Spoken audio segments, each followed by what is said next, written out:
Hello, welcome in everyone. I am glad you're here. What you're looking at on my screen right now is an unbelievable tool that I've been using for quite some time in my company. I use it for every single one of our clients that hire us on a consulting basis as well. And what I'm going to do today is do an on-screen demo here of how to utilize this very comprehensive, very thorough business plan. Sometimes you might hear it referred to as a proforma.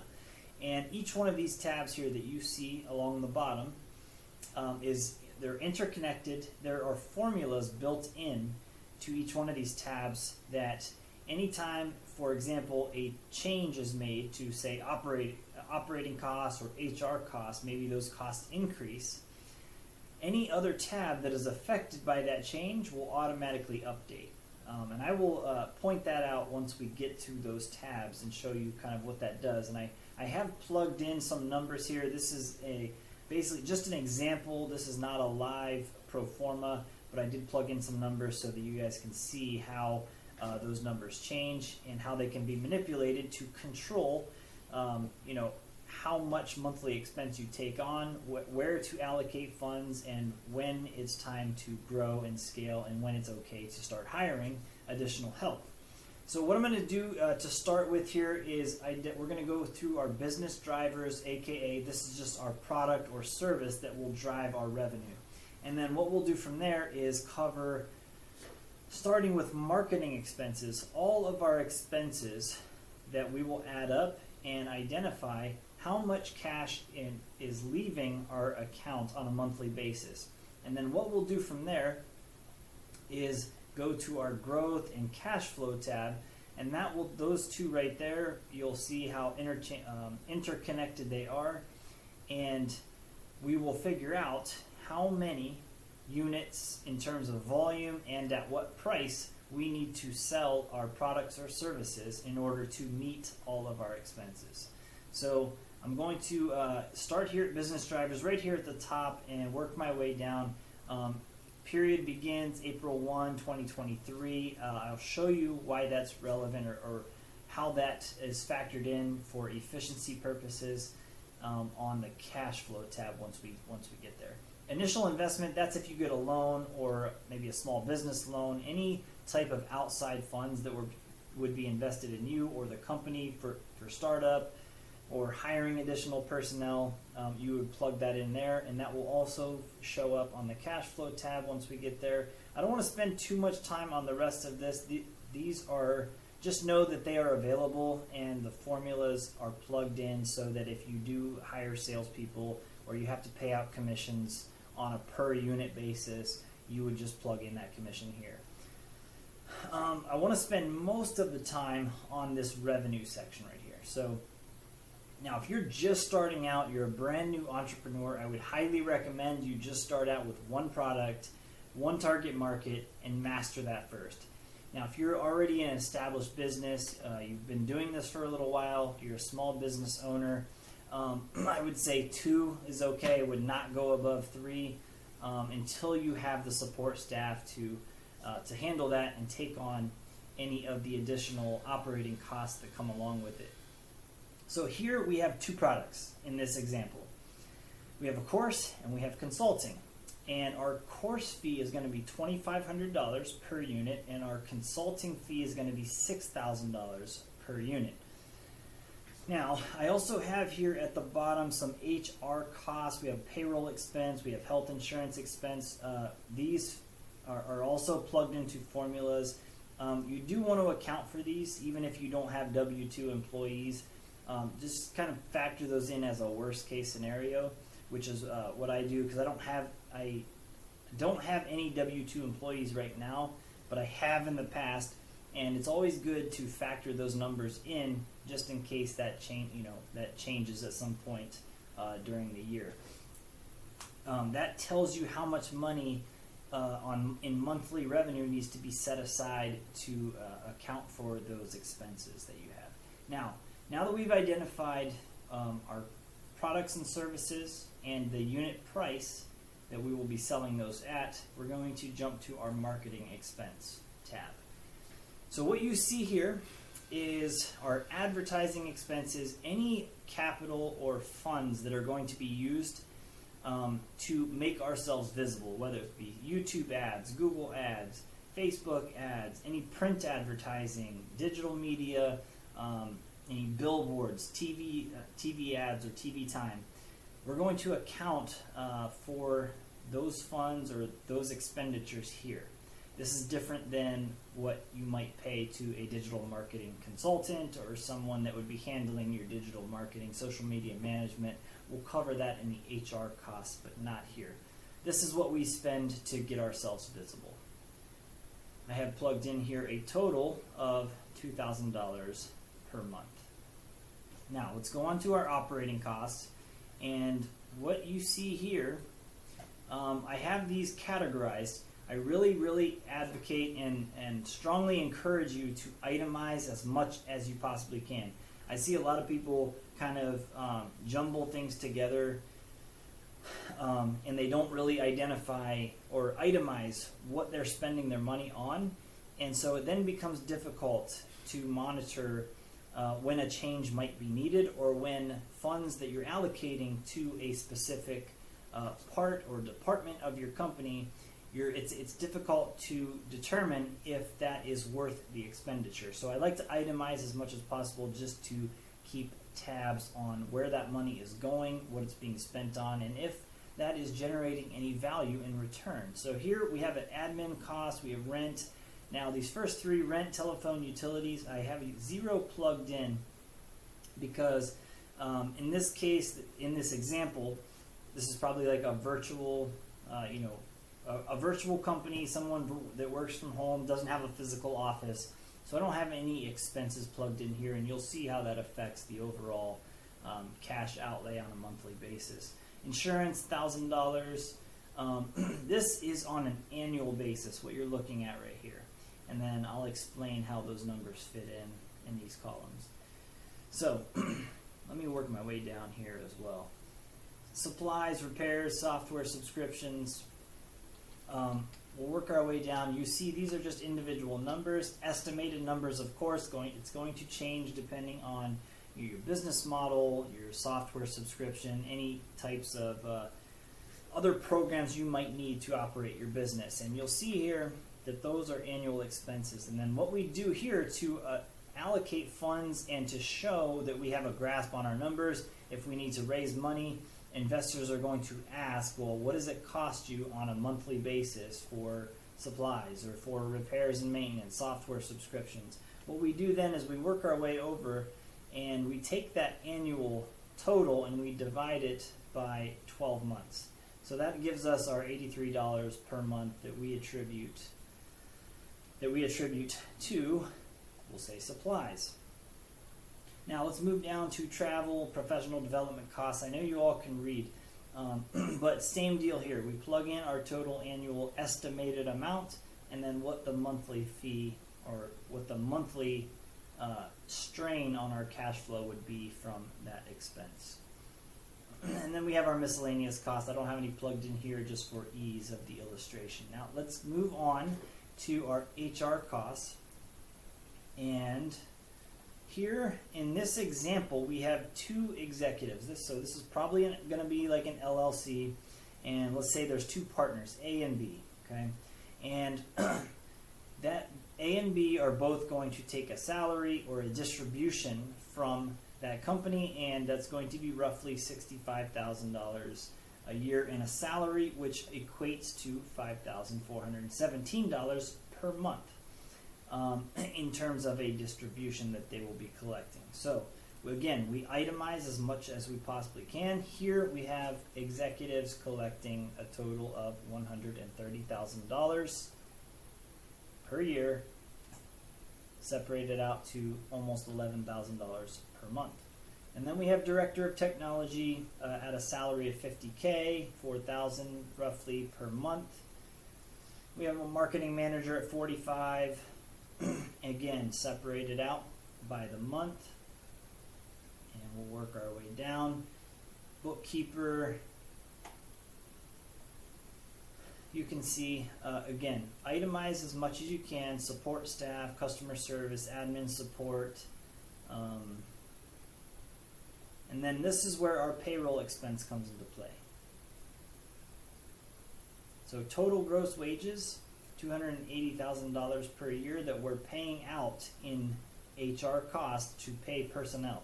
Now, you recall on the business drivers page, we had those percentages plugged in, and we are accounting for those here. We have the payroll and benefits cost, payroll expense 72.8, which is a percentage, that 26 or 25% of 280, and then we have the health insurance at that percentage of 280K as well. And we have to factor those in as expenses. We also have outsourced services here. So this would be where you're accounting for the personnel responsible for driving that advertising, driving that social media engagement and social media management, tech management. Maybe you're going to have a web developer. Those are also going to be expenses that we want to account for and itemize and show what that is going to cost us on a monthly basis. All right, that does it for our HR costs. Now, CapEx, so our capital expenditures.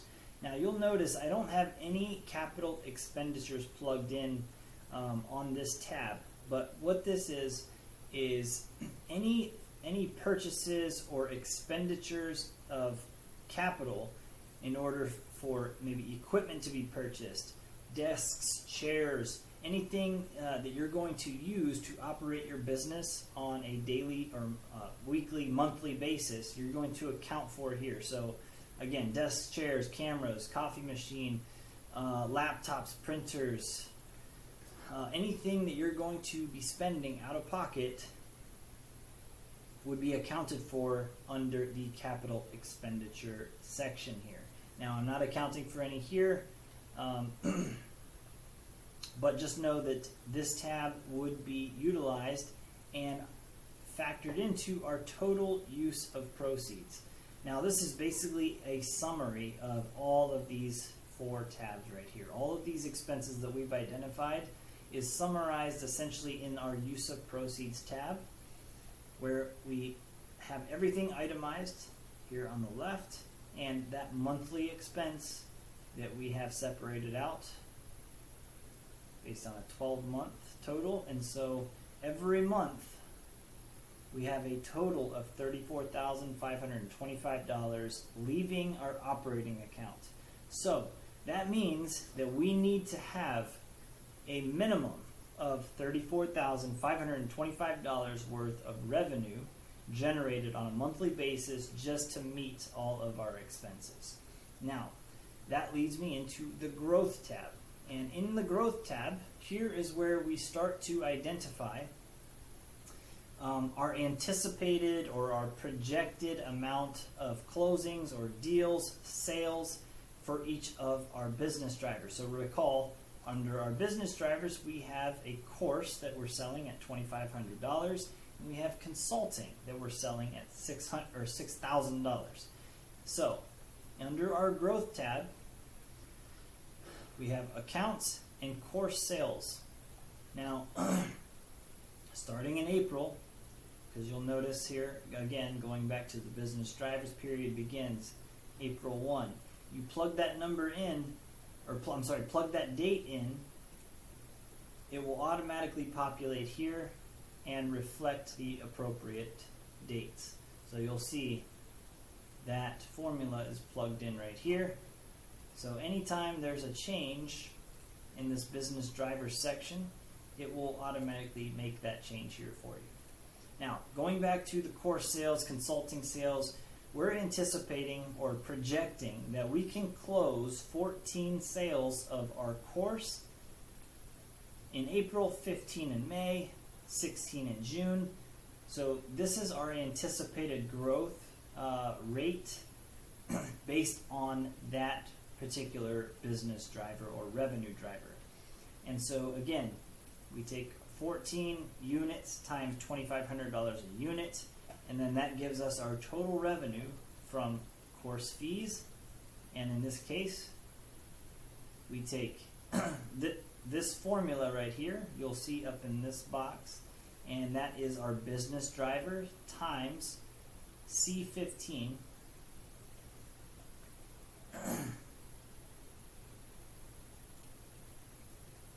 C15.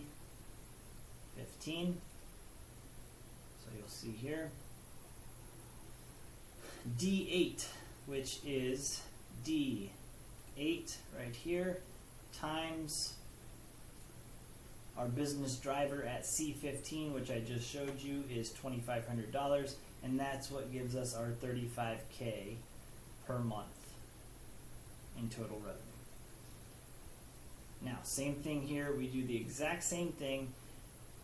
You'll see, let me go down to course fees and select that box. You'll see E8, 15 units times $2,500 per unit gives us our $37.5 here. Now, you'll notice we have plugged in 6 units of consulting sales starting in May. Now, we're probably anticipating that to take a little bit longer to get up and going, considering it's a little bit higher ticket price. So, we're also going to do the same thing here. We have 6 units of consulting sales at $6,000. You'll see, again, E9,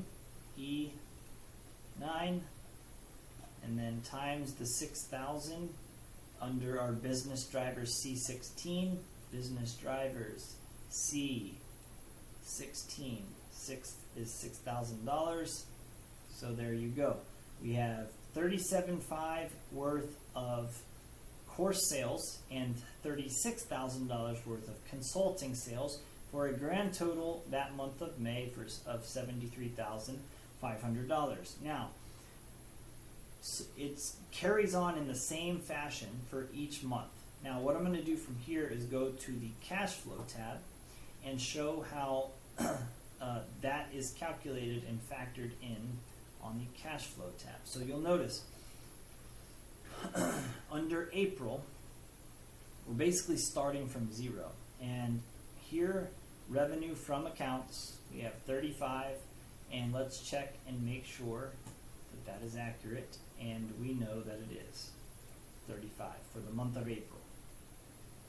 And that is also where we are not accounting, we're not accounting for any consulting sales yet.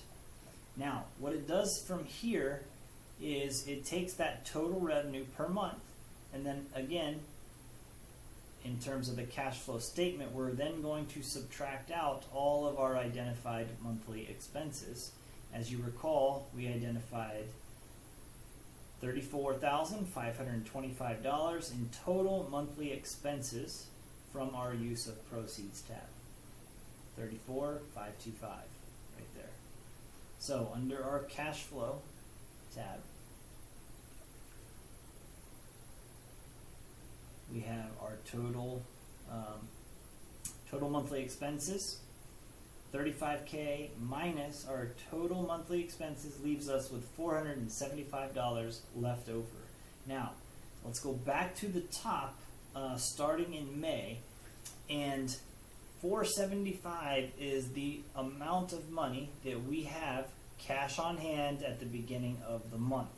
So any funds that are left over at the end of that month will then carry over and be considered cash on hand at the beginning of the next month. Now, going here to 73.5, remember that is a illustration of our 73.5 here that we accounted for in the month of May. Now, let me show you where that came from. So you'll see this total revenue from accounts. We don't have it itemized here in the same way that we have it itemized in the growth tab, but you'll see here, revenue from accounts, 73.5. That formula is connected at the growth tab, cell E18. So, growth tab, cell E18, 18, and that's where that number is coming from. Okay, and so here we have total revenue from accounts, 73.5, and then you'll notice total cash available before our expenses come out. You'll notice that that jumps up to 73,975. So that is the summation of our cash on hand plus our monthly revenue from accounts gives us that total before expenses come out. And then again, we just subtract out all of our expenses. And then this number, again, we subtract out the 34,525 from our expenses, and our total cash left over after expenses is 39,450, which becomes our new cash on hand number for the beginning of the month of June. And this carries on for the remaining months. So you'll see how the funds grow and how your business can grow by managing the amount of outflow versus the amount of inflow. Without knowing these numbers, it's very, very difficult to determine what you have to do on a monthly basis to not only meet your expenses and find that break-even point, but also determine what you have to do in order to grow your business at the rate that you would like to. So I hope this was helpful. I hope I didn't overwhelm anyone. This is a very, very useful tool. All of you are going to have, do have access to this now. I would highly recommend that you get in here and start playing around with the numbers and start locating what your business drivers are and what your expenses are going to be, and determine how many units of your revenue drivers do you need to sell and at which price do you need to sell them in order to break even. So thanks so much. I will see you in the next video, and if you have any questions, by all means, please let us know. We'd be happy to discuss.